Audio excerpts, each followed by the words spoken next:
Bible teachers, we are messengers, ambassadors, and we have one job: deliver his message faithfully.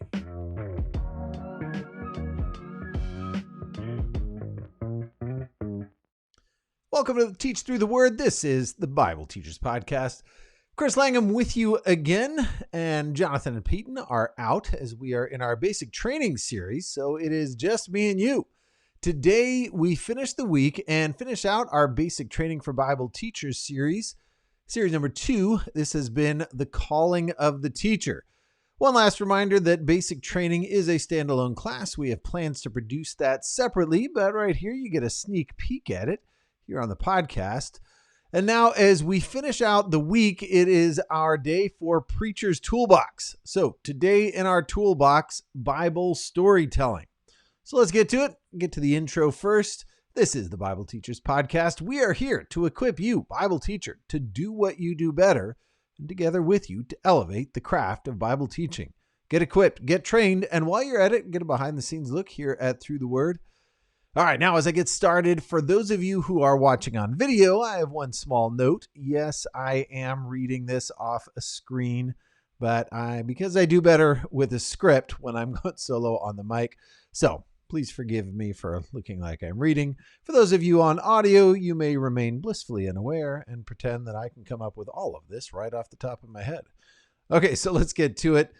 We are on Preacher's Toolbox, and our toolbox today is Bible storytelling. Have you ever considered why God chose to deliver his word to mankind in the contexts and genres that we find in the Bible? And have you ever considered how that should affect the style and delivery of your teaching? The Bible is written in many genres. There are stories, human stories, which we call narratives. There is historical record, which is a lot like the narratives, but significantly more boring. There are, of course, laws. Then there are prophecies, poetry, philosophy, personal letters. God selected each and every one of those. It is not accidental nor incidental. And it's worth noting that he did not choose to write his word as a book of doctrine, nor a college lecture, nor an encyclopedia of theological facts, nor did he choose a how-to guide or a self-help book. So here's my challenge to you. If God chose to deliver his word in story, poetry, history, and personal letter, how should that affect the way in which we teach it? What do you think? And if the Bible is so good, why do we work so hard to reformat it? Paul gave Timothy a charge, and Timothy passed it along. Preach the word. Now, I believe that includes explaining it, opening it up, exposing the text, etc. But shouldn't that also include delivering it as it is in its full context, including the genre and style? Now, when I say delivering the genre and style, I don't mean just saying what it is, like a book report for Mr. Lorenzak's 9th grade English class. The genre of Genesis is anyone, narrative. Don't just say what it is, preach it. I mean, preach in it. Preach in the genre of the text. There's a limit to this, of course. It's still a sermon, but think about it. If you hear a sermon through one of the Psalms, would you rather hear a collegiate analysis of the concept of worship or a poetic experience of actual worship? If you hear a sermon through Ecclesiastes, would you prefer an outline of the text with bullet points and a literary analysis, or a philosophical pondering over the beauty of life, the cruelty of death, and the search for meaning in the fleeting days that we have under the sun? Because that's what Ecclesiastes is.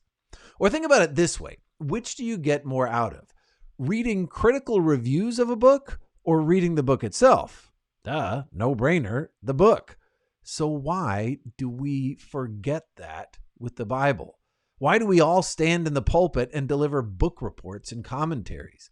Now, don't misunderstand. I'm not saying that you should just preach the Bible with no comment. Just read it and make it dramatic. Commentary, explanation, and application are all helpful. What I am saying is that too many of us have come to a place where the commentary and application are the primary thing that we preach. 90% of the sermon, as if the congregation has already spent so much time in the week delving into the Bible text that they know the story. So that part's covered. No, it's not covered. They don't know the story, and it's largely because delving into the text itself has not been modeled from them from the pulpit. And even if they do know the story, it's so much more powerful if you tell it as a story. I believe that we do great disservice to the Bible and to our audience when we preach every message as if we're the Bible answer man or the Bible college professor or the biblical self-help guru. All of those people talk about the Bible and they reference the Bible, yet they miss that ever so crucial element of simply teaching the Bible. See, Bible teachers, we are messengers, ambassadors, and we have one job: deliver his message faithfully. So my crazy idea that I propose to you once again is teach in the genre of the text. Poetry should be poetic. Philosophy should be philosophical. History should be historical. Prophecy should be prophetic. And stories should be told by a storyteller. Most of the Bible is story, and there is power in story that you won't find in a lecture, especially when you're speaking to non-believers. People love stories everywhere. You know why we go to the movies? Because we love a story well told. I recently rewatched Forrest Gump. That story is very well told, phenomenally done. And if you pay attention, it is a message movie. The end has a moral, but it's not delivered as a message. It's told as a story. And the result of that is we all let our guard down and just relate to the characters. And that way, the message goes way deeper than if you just gave it as a message or a moral. Listen to this quote from Philip Yancey's book, Vanishing Grace. While discussing the growing antipathy toward Christians, a friend remarked to me, there are three kinds of Christians that outsiders to the faith still respect: pilgrims, activists, and artists. The uncommitted will listen to them far sooner than to an evangelist or an apologist. He goes on, although non-believers do not oppose a spiritual search, they will listen only to those Christians who present themselves as fellow pilgrims on the way, rather than as a part of a superior class who have already arrived. What a powerful insight. And listen, preacher, Bible teacher, that applies to you especially. You and I have not arrived. We are on the journey, and the lost will listen to us when we share stories from our journey and stories from the Bible. Tell the story. Now, I should clarify that those are two different skills. Telling your story and telling the Bible story are not the same, though they do have much in common. So for the remainder of this message, I'm focusing on the art of Bible storytelling. So let's start with a few basics. Number one, if it's a story, do not start with an outline. That's a popular method from the pulpit, but not with me personally. When you start with the outline, you just put every brain in your audience into college lecture mode. Ooh, it's an outline. Switch gears. We're going to analyze, dissect, and think critical. That has its place, but you will lose the power of story and you will not easily get them out of that mode. Okay, number two, start your story with a hook. Connect, draw them in. One of the classic methods that I love to use is to start the story at the moment of truth, to skip ahead a little bit and take us to the cliff right at the edge And then when I've gotten you just right to the cliffhanger, I change the scene and I go back one day earlier and get to the backstory. Another great method to start out is to ask a question that your audience is also asking. Get them interested. See, either one of those will accomplish two things. It will hook your audience. If you do it right, you'll hook them, the heart of the listener, to the heart of the message. I'll talk about delivering a good hook in another series, another message. But two, it also creates tension, which brings me to storytelling basic number 3. Always maintain tension. Tension is the absolute essential to good storytelling. Give me a reason to care, a need to know what happens, and hold that. Have you ever started in on a book and got a few chapters in and realized that you don't actually care about turning the page? It's because the author forgot to hold tension. You have to create it and hold it. A well-told story is like a well-tuned guitar. The secret is just the right amount of tension. Without it, everything falls flat. Everything. Bible teacher, storyteller, never forget this. Keep tension. Okay, number 4, tell the story piece by piece. Get in and look around. Wiggle your toes in the desert stand. Look up in awe at the statue of gold. Feel the storm in your face as Peter struggles through the waves. Get in the story and color between the lines a little bit for your audience. But there is balance here. Do not color in plot points that aren't there or character descriptions that aren't in the text. Bring it to life in our imagination, but don't imagine things that aren't there. Teach the text, not the subtext. Okay, number 5. Play the narrator. Remember in your favorite movies as a kid, that voice that occasionally chimed in with wisdom, insight, or questions? They sort of gave a voice to your thoughts and concerns, and they gave compassion to the story. That's your role as the Bible storyteller. You're not directing the story, but you are reflecting on it with your audience. All right, number 6, tell the backstory. This is especially important for the epistles and the prophets. Epistles are not story in and of themselves, but they are part of a story. Each letter has characters and a storyline that makes them interesting. There's a story there, so tell it. And what a way for God to write the New Testament. He makes it personal. It's written from the heart of a pastor to people that he cares about. That heart will come out of your sermon as you relate the story behind the epistle. The letter to Philemon comes alive as you present the conundrum of a Christian slave owner and the slave who had to run away in order to hear the gospel. 2 Corinthians comes to life when we connect with Paul and realize that all that he fought, bled, and gave his life for are under attack. Titus comes to life when you know that Titus is on an island with a depraved culture and no church, and he's been sent to create church culture where there is none. Okay, number 7, develop characters. Bring their personality to life. Put us in their shoes. When a character speaks in the story, look them in the eyes. When Martha comes to Jesus with her brother 4 days in the grave and she says, "If you had been here," we want to see her lip shake as tears stream down her face. Make this real for us. Number 8, bring the story to life. To do this, I like to tell the story in present tense. I think it has a more active feel to it. I also like to get into the story. Example, let's say I'm teaching in Genesis, the Tower of Babel story. Your audience should be wiggling their toes in the sand and looking up at the tallest building they've ever seen. How do you do that?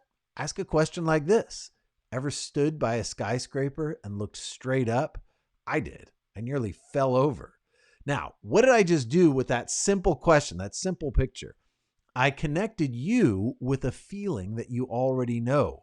I used your memory to put you in a similar story, and then I put you there in front of the Tower of Babel.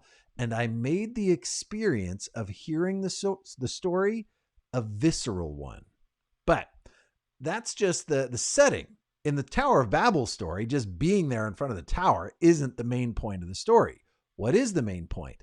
In that story, the heart of the Bible narrative is let us make a name for ourselves. Okay, how do I get to the heart of that with a powerful experience? How do you relate your audience to that concept of making a name for yourself?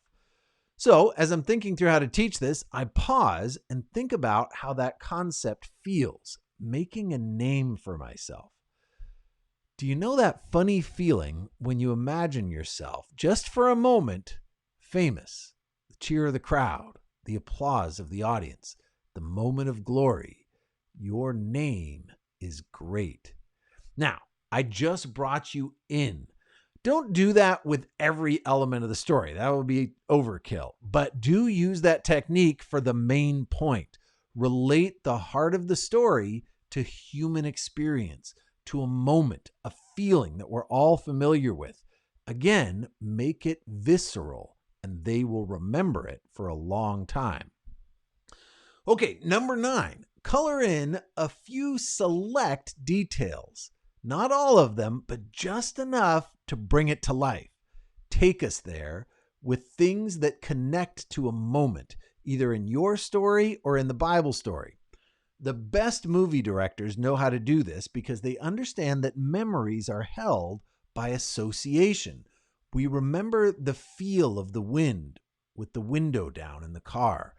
We remember a song that was playing on the radio. We remember the forest green seat covers on the school bus, and we remember the way they smelled. Number 10, using rising action and falling action. Rising action, falling action are storytelling 101. So as you do that, let your tone and delivery match the tension in the action. All of this is part of building tension and holding tension. You have to be familiar with this skill. Number 11, if you are taking notes, do not be boring. Enough said. Number 12, ask more questions than you answer. You should ponder. You should stand in wonder. Ask, seek, knock. Model that for your people. You don't have to have every answer, and you don't need every answer in order to preach your message. The power of the story lies in its ability to challenge us, to make us relate, to think. The questions are a part of the journey. And they are a part of the tension in your story. Don't relieve that tension too early by providing easy answers right up front. Ask the question and allow the story itself to deliver the answer. It will go much deeper that way. Okay, number 13, if you're taking notes, do not Disneyfy the ending. Here's what I mean. The Grimm's brothers, whom I actually may or may not be related to, told stories with unhappy endings. Why did they do that? To teach a lesson. Now, what did Disney do? They morphed every one of the Grimm's brothers stories to have a happy ending. Why did they do that? Because people like happy endings. However, happy endings don't always teach the lesson that's supposed to be in the story. Do we do that with Bible stories with our kids? Gideon, great hero of the faith. Happy ending, right? We seem to leave out the part about the golden ephod and all the people idolizing it at the end, and the part where one of his 70 sons turned and killed all the others to make himself king. Not exactly a happy ending. Samson, powerful story. He died eyeless and friendless. It's a heartbreaking story. It's a tragedy. Now, there are, of course, some things to glean from that, but to turn him into a hero is not the Bible story. Jonah, great story. Jonah never felt compassion for the Ninevites, ever. I actually got to give props to VeggieTales for telling the complete story on that one, where Sunday school teachers often skip the hard ending. Clean, happy endings are not real life, and they are not the Bible. When we Disneyfy the ending, we do a disservice to the Bible, and when kids grow up and catch the reality of life, they start thinking that the Bible is separated from real life. But it's not the Bible, it's us. We need to deliver the whole story.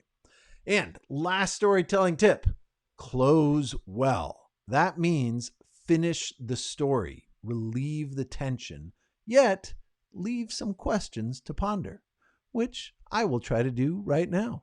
That'll do it for day 5. This has been the Bible Teachers Podcast, and thanks for joining me for Basic Training Series number 2. Each week here at Teach Through the